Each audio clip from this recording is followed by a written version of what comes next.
नमस्ते श्रोताओं, अनमोल story junction में आप सभी का स्वागत है। आज हम अपनी खास कहानी नफरत के धागे, मोहब्बत की डोर का अगला अध्याय पेश कर रहे हैं।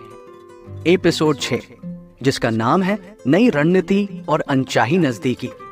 क्या शिवांश का बदलता नजरिया आहाना के लिए नई चुनौतियां लाएगा, या उनके बीच की नफरत अब कुछ और बन रही है? आइए जानते हैं। शिवांश अपने केबिन में बैठा है, प्रोजेक्ट फिनिक्स से जुड़े आंकड़े और आहाना की प्रेजेंटेशन की कुछ तस्वीरें देख रहा है। उसके चेहरे पर अब केवल गुस्सा नहीं, बल्कि कुछ सोच विचार और हल्की सी बेचैनी भी है। रिया, उसकी असिस्टेंट, दरवाजे पर खड़ी है। शिवांश, रिया, आहाना अरोड़ा ने जो प्रस्ताव दिया है उसके सभी पहलुओं पर फिर से रिसर्च करो। क्या वाकई ये हमारे लिए फायदेमंद हो सकता है? रिया, जी सर, मैं अभी टीम को लगाती हूं।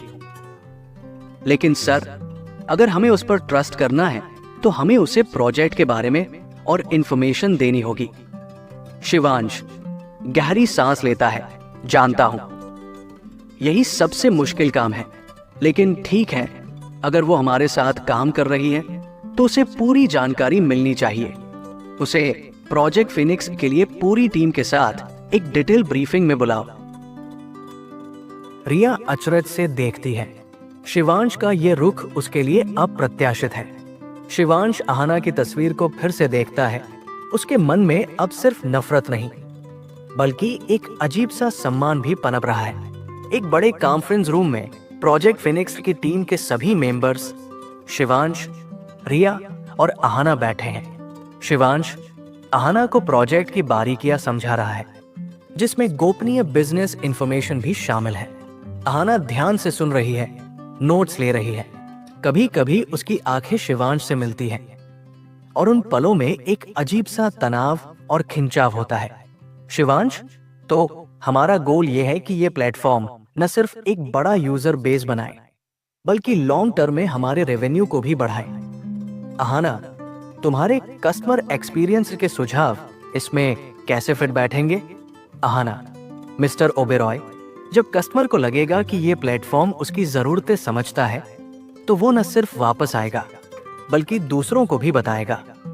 ये वर्ड ऑफ माउथ सबसे बड़ी मार्केटिंग है। मीटिंग के दौरान शिवांश कई बार आहाना के सवालों से इंप्रेस होता है। वो देखती है कि शिवांश की सोच कितनी रणनीतिक है, और उसे भी उसके बिजनेस नॉलेज का सम्मान करना पड़ता है। उनके बीच की बहसें अब पहले से ज्यादा कंस्ट्रक्टिव होती जा रही है। मीटिंग के बाद आहाना कॉरिडोर में विहान से मिलती है, जो वही उसका वेट कर रहा था।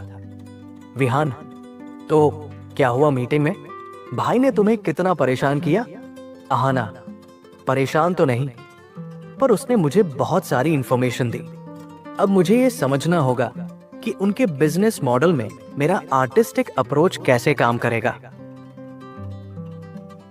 विहान थोड़ा चिंतित होकर, देखो आहाना, तुम बहुत सीधी हो। भाई बहुत चालाक है, कहीं वो तुम्हें अपनी योजनाओं में फंसा न रहा हो।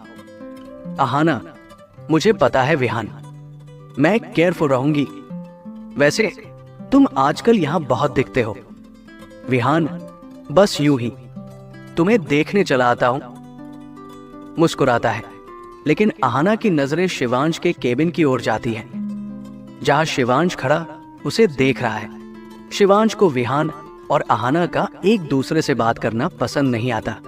वो जल्दी से अपने केबिन के अंदर चला जाता है।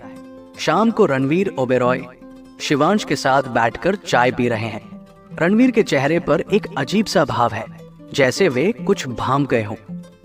रणवीर, तो तुम्हारी कंसल्टेंट आहाना अरोड़ा कैसी है? सुना है तुम उसे अपने सारे कॉन्फिडेंशियल प्रोजेक्ट्स के बारे में बता रहे हो। शिवांश, दादाजी, वो अब हमारी टीम का हिस्सा है, कम से कम 1 महीने के लिए। उसे इंफॉर्मेशन देना जरूरी है ताकि वो सही एडवाइस दे सके। रणवीर, नॉलेज शेयर करना अच्छी बात है शिवांश, लेकिन कुछ चीजें सिर्फ अपने पास रखनी चाहिए, खासकर जब बात किसी अरोड़ा की हो। शिवांश, दादाजी, वो मेरी सुपरविजन में है। और मुझे लगता है कि वो एक्चुअली तेज दिमाग वाली है। रणवीर अपने पोते की ओर देखते हैं। उन्हें शिवांश के शब्दों में एक चेंज महसूस होता है। वे मन ही मन मुस्कुराते हैं, लेकिन उनके चेहरे पर एक गहरी चिंता भी दिखती है। उन्हें लगता है कि उनके बीच की नफरत अब कुछ और बन रही है। रात का समय है। आहाना अपने केबिन में अकेली बैठी है। प्रोजेक्ट फिनिक्स के डेटा और स्ट्रेटेजी पर गहराई से विचार कर रही है।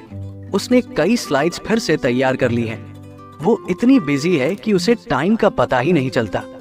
तभी उसके केबिन का दरवाजा धीरे से खुलता है। वो चौंक कर देखती है। दरवाजे पर शिवांश खड़ा है। शिवांश, अभी तक यही हो?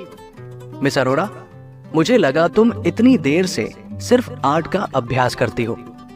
आहाना, और मुझे लगा आप इतनी देर से सिर्फ प्रॉफिट के सपने देखते हैं। मिस्टर ओबेरॉय।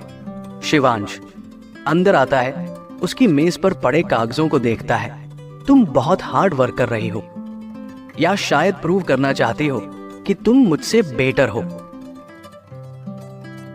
आहाना, मैं सिर्फ अपना काम कर रही हूं मिस्टर ओबेरॉय, और हां, अगर मैं प्रूव कर सकूं कि मैं आपसे बेटर हूं तो ये एक बोनस होगा। शिवांश हल्की हंसी हंसता है, जो सार्केस्टिक से ज्यादा एक अजीब सी मिलीजुली हंसी है। दोनों एक दूसरे को देखते हैं। देर रात का सन्नाटा उनके बीच की बढ़ती नजदीकी और अंडरस्टैंडिंग को दर्शाता है। वे दोनों ही इस बात से हैरान हैं कि वे एक दूसरे के साथ इतनी देर तक इतनी कंफर्टेबली कैसे बात कर पा रहे हैं। नफरत के धागे, मोहब्बत की डोर। इस कहानी में अब एक नया अध्याय शुरू हो रहा है। शिवांश का बदलता नजरिया, आहाना की व्यावसायिक समझ और देर रात की वो अनचाही मुलाकात। क्या ये सब उनके बीच कुछ नया बुन रहा है? क्या ये बिजनेस डील सिर्फ एक बिजनेस डील रहेगी, या दोनों के दिल भी एक दूसरे के करीब आएंगे? जानने के लिए बने रहिए हमारी अनमोल स्टोरी जंक्शन में नफरत के धागे, मोहब्बत की डोर के अगले एपिसोड में। तब तक के लिए सुनते रहिए।